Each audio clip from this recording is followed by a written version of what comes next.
এটা নিরাপত্তা ইস্যু শুধু না, এটা জাতীয় অবমাননা ইস্যু। কিন্তু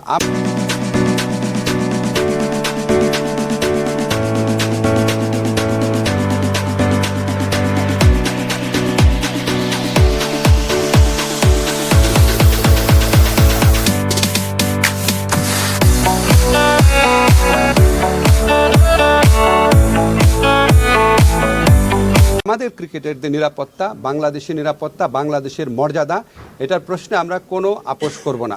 আজকে আমরা বাংলাদেশ ক্রিকেট বোর্ডে যারা পরিচালকরা আছেন, বুলুল ভাই আছেন, ফারুক ভাই আছেন, সবার সাথে বসেছি। আমরা আজকে সিচুয়েশনটা নিয়ে আলাপ করেছি। আমরা সবাই একমত হয়েছি যে বাংলাদেশ কষ্ট করে কোয়ালিফাইং রাউন্ডে কোয়ালিফাই করে বাংলাদেশ বিশ্বকাপে টি-20 বিশ্বকাপে খেলার যোগ্যতা অর্জন করেছে। আমরা ক্রীড়া পাগল নেশন, আমরা ক্রিকেট ভক্ত নেশন, আমরা অবশ্যই খেলতে চাই।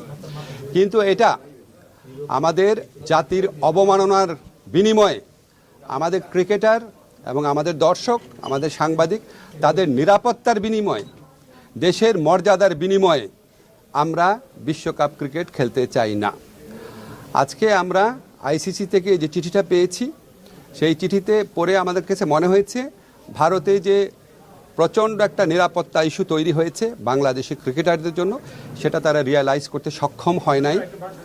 এবং আমার কাছে মনে হয়েছে এটা নিরাপত্তা ইস্যু শুধু না, এটা জাতীয় অবমাননা ইস্যু। যাই হোক, আমরা নিরাপত্তা ইস্যুটাকেই মুখ্য করে দেখছি, যেখানে ভারতের ক্রিকেট কন্ট্রোল বোর্ড নিজেরাই বলছে কলকাতা টিমকে যে এই প্লেয়ারকে নিরাপত্তা দেওয়া যাচ্ছে না, ওনাকে তোমার টিম থেকে বাদ দাও। এটাই তো একটা ট্যাসিড রেকগনিশন যে ভারতে নিরাপদে খেলার মতো পরিস্থিতি নাই। আমরা ভারতের যে বিগার পিকচার আছে, সাম্প্রদায়িক পরিস্থিতি, সেটা নিয়ে কিছু বলতে চাচ্ছি না।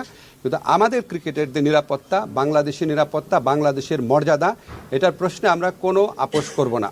আমরা ক্রিকেট খেলতে চাই, আমরা বিশ্বকাপ খেলতে চাই, এবং এটা আমরা আরেকটা যে আয়োজক দেশ আছে শ্রীলঙ্কা, সেখানে খেলতে চাই।